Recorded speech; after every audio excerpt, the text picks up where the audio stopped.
Hello and welcome to SPMIS Academy. Today we'll analyze important newspaper articles of 8th November 2024. Please note you can download the PDF version of today's newspaper analysis by clicking the link given in the comment section. This is the list of the topics that we'll be covering from today's newspaper. First article is about International Solar Alliance. This topic is important from our syllabus GS paper 2 international relations point of view, also important for GS paper 3 environment perspective. So before I start the discussion students, कल के analysis के बाद कुछ students का request देखा था कि कल जैसे हमने एनालिसिस किया था न्यूज़पेपर एनालिसिस कैमरे के सामने वैसे ही किया जाए। बट आप प्लीज़ मेरे एक्सपीरियंस को थोड़ा ट्रस्ट कीजिए। उस प्रोसेस से बहुत ज़्यादा टॉपिक्स एक दिन में कवर कर पाना पॉसिबल होगा नहीं। डेली का अगर न्यूज़पेपर एनालिसिस 1.5 घंटे या 2 घंटे का अगर होने लगा तो फिर आपको भी उसको कवर करने में प्रॉब्लम होगी, क्योंकि बाकी सारी क्लासेस भी तो आपको करनी है। तो टाइम का ध्यान रखते हुए यही तरीका सबसे एफिशिएंट है। कभी कभार कोई कॉम्प्लेक्स टॉपिक होगा तो मैं वैसे ज़रूर डिस्कस कर दूंगा जैसे कल किया था, बट हर दिन वैसे करना वो इफ़ेक्टिव नहीं होगा। Trust me, trust my experience. वो वैसे पहले भी ट्राई किया है मैंने, दैट डज नॉट वर्क। ठीक है, चलिए अब आते हैं करंट टॉपिक पे। इंटरनेशनल सोलर अलायंस ये एक इंटरनेशनल इनिशिएटिव है जिसको मेनली लॉन्च किया था हमारे प्राइम मिनिस्टर नरेंद्र मोदी जी ने in association with president of France in 2015 on the sidelines of conference of party number 21 eight Paris. तो आपको याद है कि ये मॉन्यूमेंटल कॉन्फ्रेंस ऑफ पार्टी हुआ था at United Nation framework convention of climate change, जहाँ पे पेरिस क्लाइमेट डील साइन हुई थी 2015 में। उसी पेरिस क्लाइमेट डील अग्रीमेंट के साइडलाइंस में, यानी कि ये कॉप 21 के लिए वर्ल्ड कंट्रीज मिले थे, उसी मीटिंग के दौरान on the sidelines of this conference of party हमारे प्रधानमंत्री जी ने फ्रेंच प्रेसिडेंट के साथ मिलकर के अनाउंस किया था इंटरनेशनल सोलर अलायंस को। इंटरनेशनल सोलर अलायंस जब इनिशियली लॉन्च किया गया था तो इसका मेन लक्ष्य था कि जो भी देश ट्रॉपिक ऑफ कैंसर और ट्रॉपिक ऑफ कैप्रिकॉर्न के बीच में पड़ते हैं, या तो फुल्ली या पार्शियली, जब भारत की बात की जाए तो it is partially between this two region. Tropic of cancer और ट्रॉपिक ऑफ कैप्रिकॉर्न के बीच के जो रीजन हैं उनका फीचर क्या है, उनकी एसेंस क्या है, कि यहाँ पे सनलाइट डायरेक्टली पड़ती है at one point of time in an year. कभी ना कभी साल में यहाँ पे सनलाइट सीधा सीधा गिरती हैं। यही इनका फीचर है। मतलब सरल भाषा में कहें तो ये जो पूरा का पूरा रीजन है, इनको कहते हैं हम लोग tropical region. This is rich in incoming solar radiation, short में कहें तो इंसोलेशन। तो these regions are rich in solar energy. तो इन देशों के बीच में कोऑपरेशन बिल्ड करने के लिए ये इंटरनेशनल सोलर अलायंस प्रपोज किया गया था कि the countries that are fully और partially between the tropic of cancer and tropic of capricorn should cooperate in order to harness more and more solar energy। लेकिन बाद में इंटरनेशनल सोलर अलायंस के document में, कॉन्स्टिट्यूशन में amendment करके बाकी देशों को भी परमिट किया गया कि those countries that are not in the tropical region they can also join international solar alliance as a member. That means now membership has been extended to all members of United Nations.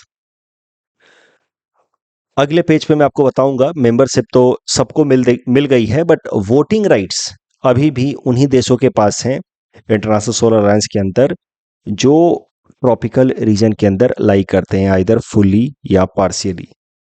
अगर international solar alliance की बात की जाए तो इसका secretariat है at National Institute of Solar Energy campus in Gurugram, Haryana. Bharat के अंदर इसका सेक्रेटेरिएट है।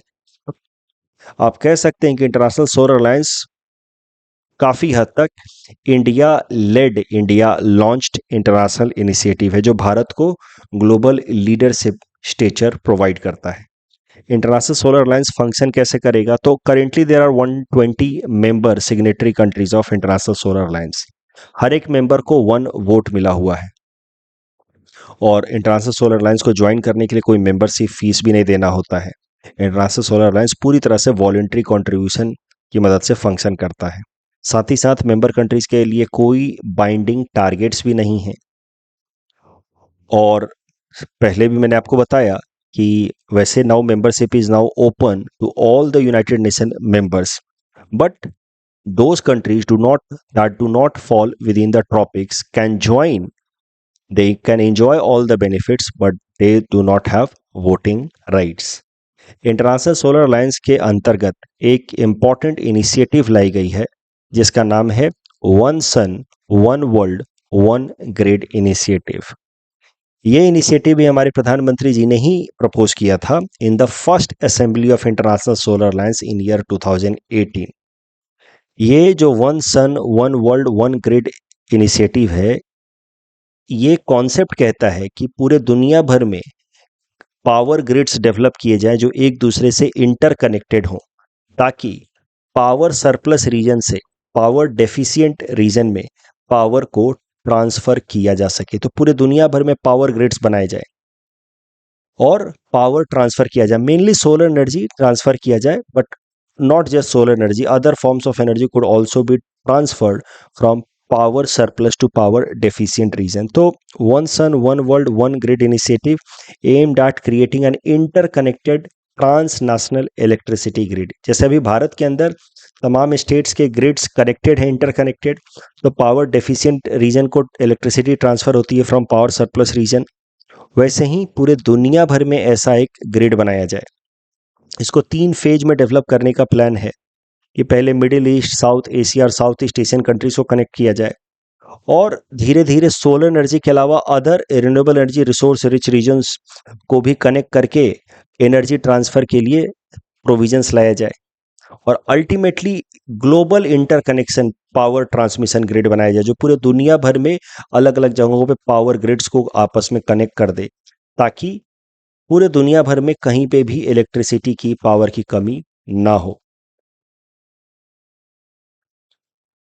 अब ये तो बात होगी इंटरनेशनल सोलर अलायंस की, तो ये सारी आइडियाज आप इन्वायरमेंट पेपर में लिख सकते हैं कि कैसे इंटरनेशनल सोलर अलायंस को फुल्ली फंक्शनल करके ग्रीन हाउस गैस इमिशन को कर्ब किया जा सकता है, क्योंकि सोलर एनर्जी को हम बेहतर से बेहतर अगर हार्नेस करें तो फिर our dependency upon the traditional power production method that is coal fired method वो रिड्यूस होगा और ग्रीन हाउस गैस इमिशन कम होगा। ये तो एनवायरनमेंट पेपर पर्सपेक्टिव से लिख सकते हैं। इंटरनेशनल रिलेशंस जीएस पेपर 2 में इंटरनेशनल सोलर अलायंस का कैसे इस्तेमाल कर सकते हैं, देखिए आईएसए जो मेनली भारत लेड इनिशिएटिव है, इसका स्ट्रैटेजिक सिग्निफिकेंस भी है। कहीं ना कहीं ये इंडिया को लीडरशिप रोल के लिए प्रोजेक्ट करता है कि इंडिया द्वारा लेड इनिशिएटिव, देखिए अगर आईएसए सक्सेसफुल हो जाता है तो भारत के स्टेचर को काफ़ी स्ट्रेंथ मिलेगा eight global level, specially global south countries यानी कि डेवलपिंग कंट्रीज के लीडर की तरह इंडिया इमर्ज होकर के आएगा। ग्लोबल साउथ कंट्रीज मतलब Asian countries and African countries के लीडर की तरह इंडिया अपने आप को प्रोजेक्ट कर पाएगा if ISA international solar alliance becomes very successful, क्योंकि इसमें मेनली ये इंडिया लेड इनिशिएटिव है, इसके सेक्रेटेरिएट भी भारत में ही है, तमाम जो इसके इनिशिएटिव्स हैं वो प्रधानमंत्री नरेंद्र मोदी जी ने लिए हैं। अगर ये सक्सेसफुल होता है तो इंडिया का ग्लोबल स्टेचर काफ़ी स्ट्रेंथन होगा। बट अनफॉर्चुनेटली आज ही के इस इंडियन एक्सप्रेस आर्टिकल में बताया गया है कि 9 साल हो गए हैं बट इंटरनेशनल सोलर अलायंस में कोई खास प्रोग्रेस अभी तक हुआ है नहीं। इनफैक्ट अभी तक इंटरनेशनल सोलर अलायंस द्वारा फैसिलिटेट कोई भी सोलर प्रोजेक्ट कंप्लीट नहीं हुआ है। भारत के अंदर जो इसका सेक्रेटेरिएट है that is inflicted with the problem of being under staffed या अंडर फंडेड। दुनिया भर में सोलर पावर जनरेशन बढ़ जरूर रहे हैं, सोलर पावर प्रोडक्शन बढ़ जरूर रहा है, बट इंटरनेशनल सोलर अलायंस का उसमें कुछ खास कंट्रीब्यूशन रहा नहीं है। You see year after year overall installed capacity world wide is growing. सबसे ज़्यादा अभी इंस्टॉल्ड कैपेसिटी वर्ल्ड कंट्रीज के बीच में अगर कंपेयर किया जाए तो वो चाइना में है। लगभग दुनिया का ओवरऑल इंस्टॉल्ड कैपेसिटी है 1500 गीगावाट, उसमें से 600 gigawatt alone belongs to China.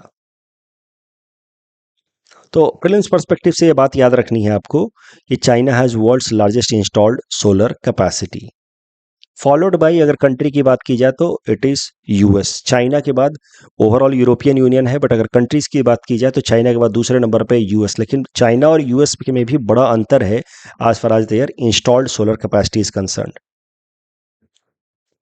इस डिस्कशन के बेसिस पे प्रीलिम्स प्रैक्टिस क्वेश्चन हमने आपको दे रखा है। Please attempt this question and submit the answer in the comment section. The next article is about Pradhan Mantri Vidya Lakshmi scheme. This topic is important from our syllabus GS paper 2 governance point of view. देखिए, हाल फिलहाल में union cabinet ने एक नए scheme को approval दिया है जिसका नाम है प्रधानमंत्री विद्या लक्ष्मी स्कीम। इस स्कीम के अंतर्गत जो मेरिटोरियस स्टूडेंट्स हैं, जो हायर एजुकेशन परस्यू करना चाहते हैं, उनको भारत सरकार फाइनेंशियल सपोर्ट प्रोवाइड करवाएगी। कैसे फाइनेंशियल सपोर्ट मिलेगा वो भी देखते हैं।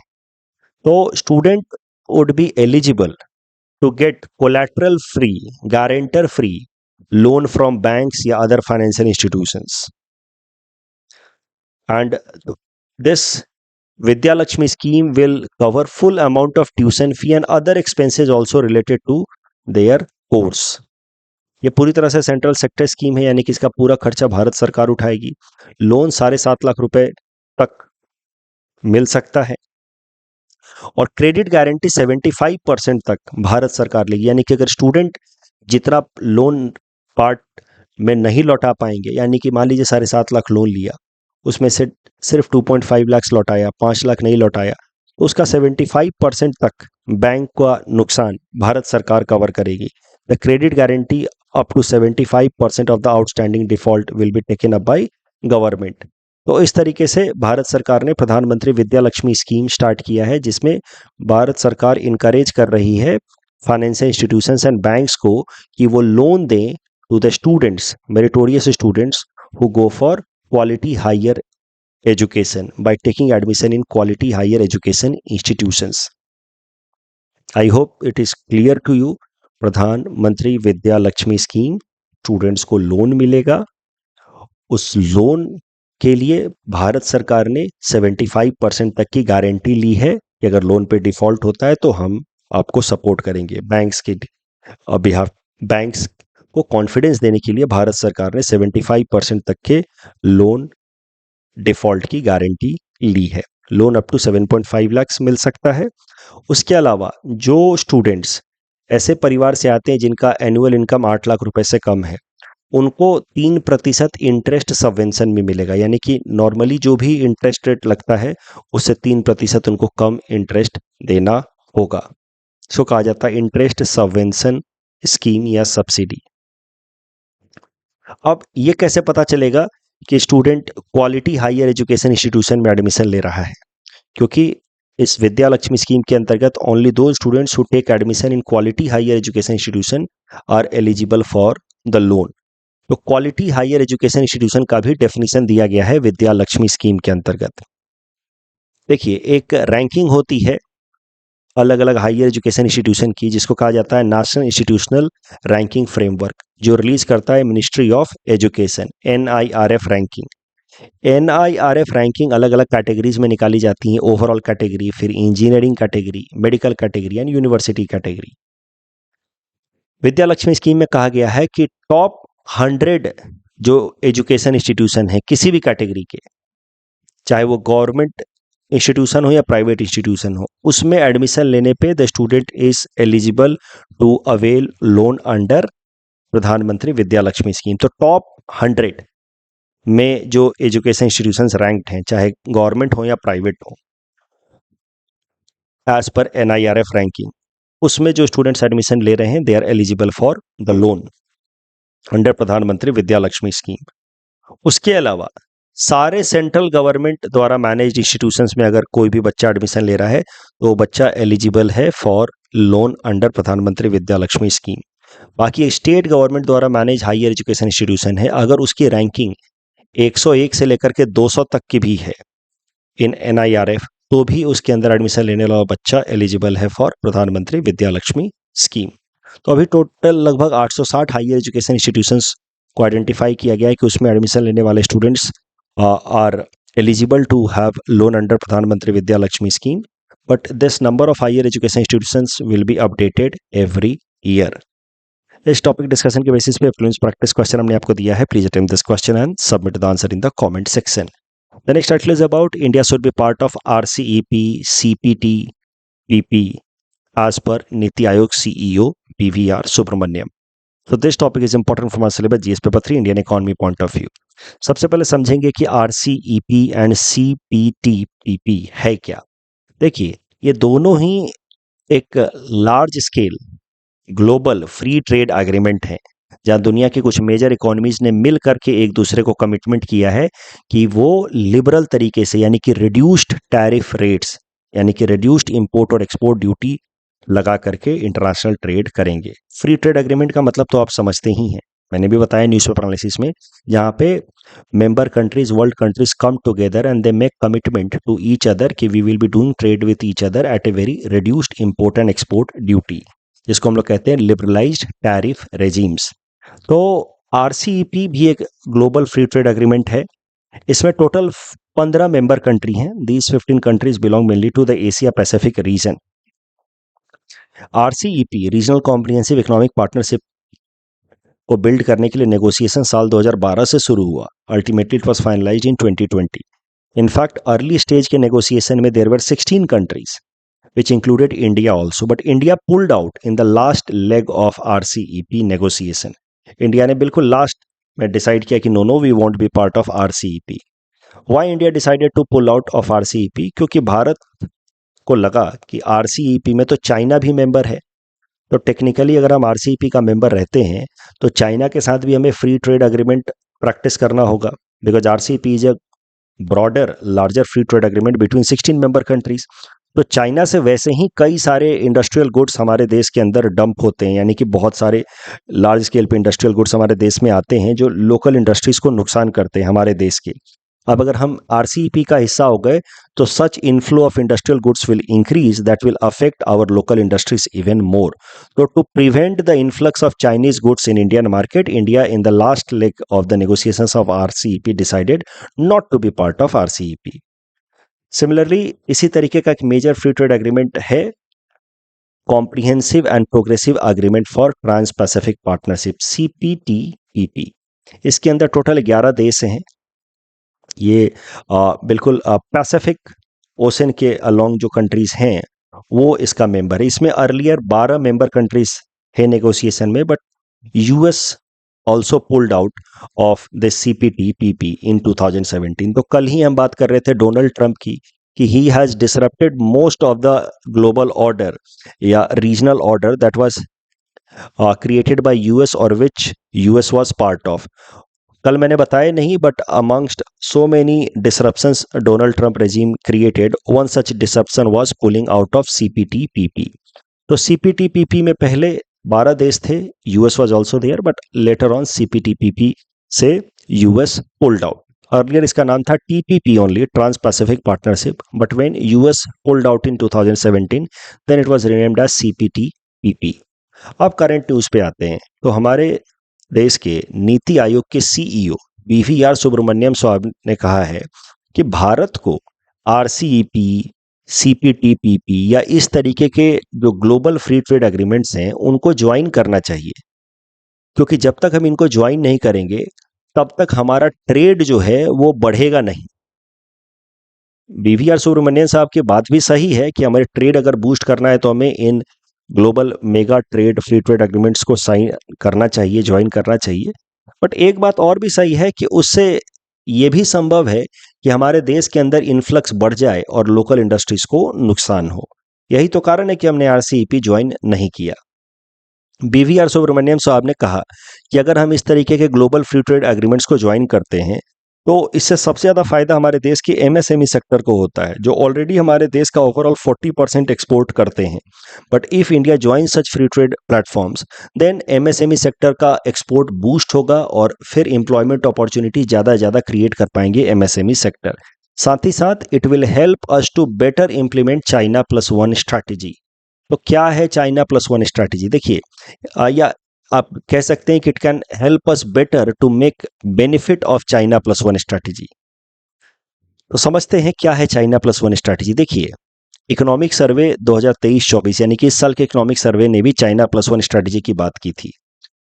दुनिया के कई सारे मल्टीनेशनल कंपनियां जो चाइना बेस्ड हैं और वहां से वो प्रोडक्शन कर रही थी, वो after 2020 specially after Covid pandemic and then US China के बीच में trade war, currency war, plus rising cost of manufacturing in China, because China का भी अब लाइफस्टाइल बढ़ रहा है, तो वहाँ पे भी अब चीप लेबर नहीं मिलते हैं।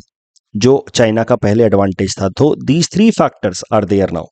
एक तो कोविड-19 के बाद से चाइना का ओवरऑल इमेज खराब हुआ है। नाउ कंट्रीज, जो कंपनीज वहाँ हैं, वो पूरी तरह से चाइना बेस्ड नहीं रहना चाहती, चाइना बेस्ड मैन्युफैक्चरिंग नहीं करना चाहती। दूसरा, यूएस और चाइना के बीच में economic tensions, trade war, currency war and rising cost of manufacturing in China. इन तीन फैक्टर्स के कारण कई सारी एमएनसीज जिनके मैन्युफैक्चरिंग यूनिट्स थे चाइना में, now they are looking forward to have another manufacturing unit in some other similar kind of economies. कि चाइना में ठीक है, चाइना में मैन्युफैक्चरिंग करते रहेंगे, बट सिर्फ चाइना में मैन्युफैक्चरिंग ना करें, उसके अलावा इसी तरीके की सिमिलर इकोनॉमी जैसे वियतनाम हो गया, इंडोनेशिया, मलेशिया, टर्की में भी एक यूनिट लगा दें। पूरी तरह से चाइना बेस्ड ना रहें, क्योंकि चाइना को लेकर के वर्ल्ड कंट्रीज का परसेप्शन काफ़ी बदल गया है पोस्ट कोविड। दूसरा, चाइना और यूएस के बीच में टर्बुलेंस और राइजिंग कॉस्ट इन चाइना। इसी स्ट्रैटेजी को जो दुनिया के कई सारी MNCs who we are doing manufacturing in China, अब now they are looking forward to have one more manufacturing sector in similar economy. इसी स्ट्रैटेजी को नाम दिया गया है चाइना प्लस वन स्ट्रैटेजी। तो इकोनॉमिक सर्वे इस साल के 2023-24 के सर्वे में कहा गया है कि भारत को भी चाइना प्लस वन स्ट्रैटेजी, जो दुनिया की एमएनसीज का अप्रोच है, उसका फायदा उठाने की कोशिश करनी चाहिए। और भारत के अंदर भी ऐसे माहौल क्रिएट करने चाहिए कि हमें ज़्यादा से ज़्यादा इसका फायदा हो, और ये जो कंपनियां जब चाइना के बाहर निकलना चाह रही हैं तो वो भारत के अंदर आकर के यूनिट्स लगाएं। एक सक्सेसफुल एग्जाम्पल है चाइना प्लस वन स्ट्रैटेजी का, पॉजिटिव एग्जाम्पल है कि हमने उसका फायदा उठाया है, वो है फॉक्सकॉन, जो एप्पल मोबाइल फोन्स बनाती है। एप्पल तो टेक्नोलॉजी देता है, फॉक्सकॉन फिर असेंबल करता है। तो they Foxconn has started production of Apple mobile phones in Karnataka and Tamil Nadu. तो it was earlier production doing production in China, but now it has also started a unit in India as a result of its China plus one strategy, जिसका भारत ने फायदा उठाया है। BVR Subramaniam साहब कहते हैं कि अगर चाइना प्लस वन स्ट्रैटेजी का और हमें फायदा उठाना है तो हमें इन फ्री ट्रेड एग्रीमेंट्स का हिस्सा बनना होगा, तभी जाकर के ये एमएनसीज भारत के अंदर अपनी यूनिट्स खोलना चाहेंगे, ताकि भारत के अंदर ज़्यादा प्रोडक्शन करके इन फ्री ट्रेड एग्रीमेंट्स की मदद से ज़्यादा वो एक्सपोर्ट मार्केट को कैप्चर करें और एक्सपोर्ट करें। तो जब तक हम इन फ्री ट्रेड एग्रीमेंट्स का हिस्सा नहीं बनते हैं, तब तक चाइना प्लस वन स्ट्रैटेजी होने के बावजूद भी of many MNCs, they would prefer to go to countries like Vietnam, Indonesia, Malaysia, Turkey, but not would come to India, they would not come to India. इस discussion के basis पे ऐसा mains में आपसे प्रश्न पूछा जा सकता है कि what is the concept of this China plus one strategy, और भारत को अगर इसका फायदा उठाना है तो भारत को क्या करना होगा। इस तरह का प्रश्न आपसे पूछा जा सकता है। अटेम्प्ट कीजिए, मैंने तो पूरा बाकी सॉल्यूशन दे ही रखा है। Needed, if needed, read the solution also. The next is about plan to divert flood water to wetlands of Assam. This topic is important for my syllabus, GS paper 5 Assam issues point of view. देखिए, wetlands क्या होते हैं, पहले भी हमने देखा है कि ऐसा टेरिस्टेरियल एरिया, यानी सरल भाषा में कहें तो land which is having shallow water. Terrestrial area, जमीन जहां पे थोड़ा बहुत पानी लगा हुआ हो, उसको कहते हैं wetland. It is considered as a transitional region between terrestrial यानी कि जमीन एंड एक्वेटिक इकोसिस्टम। तो जमीन और water ecosystem, water based ecosystem के बीच का जो एरिया होता है उसको हम लोग कहते हैं वेटलैंड्स। जैसे swamps can be an example of wetland, marshes, कीचड़ वगैरह जहां लगे रहते, there can be an example of wetland. River के आसपास में जो फ्लड जैसा थोड़ा थोड़ा पानी इकट्ठा रहता है उसको कह सकते हैं वेटलैंड। ऑक्सबो लेक्स, कभी कभार रिवर मियांडर करती है, घूमती है, फिर थोड़ा सा पानी छोड़ देती है, वो इस तरीके से, उसको कहा जाता है oxbow lake, that can be an example of wetland.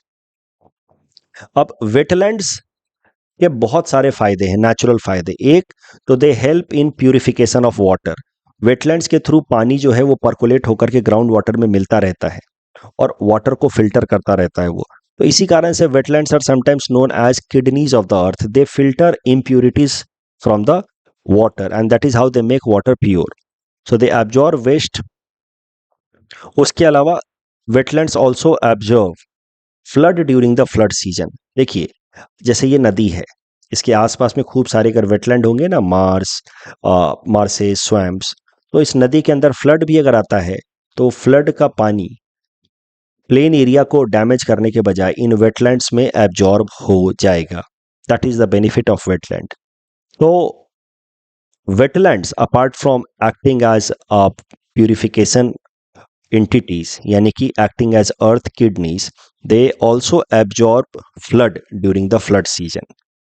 Excessive water अगर स्पिल ओवर होता है नदियों से तो वेटलैंड्स उसको एब्जॉर्ब कर सकते हैं और उस स्पिल ओवर से होने वाला जो फ्लड इम्पैक्ट था उसको काफ़ी हद तक वो मिटिगेट कर सकते हैं यानी कि रिड्यूस कर सकते हैं।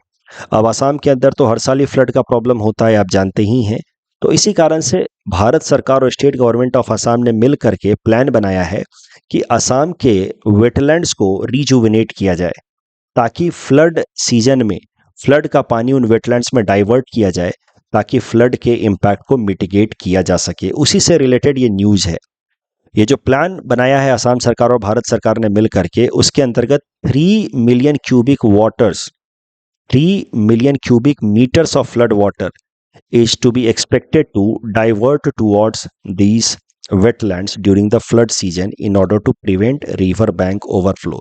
ऐसे वेटलैंड्स को रीडेवलप किया जाए, रिजुविनेट किया जाए कि 3 million cubic metres of flood water को ये एब्जॉर्ब कर पाएं और फ्लड मैसिव फ्लड होने से बचाया जा सके। इसके लिए भारत सरकार ने फंड सपोर्ट देने का भी कमिटमेंट किया असम सरकार को। उसी कॉन्टेक्स्ट में भारत सरकार ने असम सरकार को सजेस्ट किया है, डायरेक्ट किया है कि अपने स्टेट असम के अंदर 271 वेटलैंड्स जो डेवलप किए जा सकते हैं for this particular purpose, flood management purpose, उनको स्टडी करे और एक प्रॉपर रिपोर्ट बनाए। तो 271 wetlands are being now studied under this flood management plan, which will be now rejuvenated in order to develop and absorb excessive water in order to prevent the damages due to flood during the flood season। अब ये 271 wetlands कहाँ से आए, यही 271 क्यों?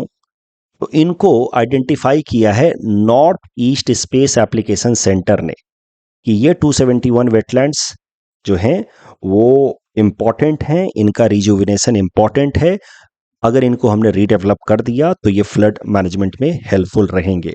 इसको identify किया north east space application centre ने इन 271 वेटलैंड्स को।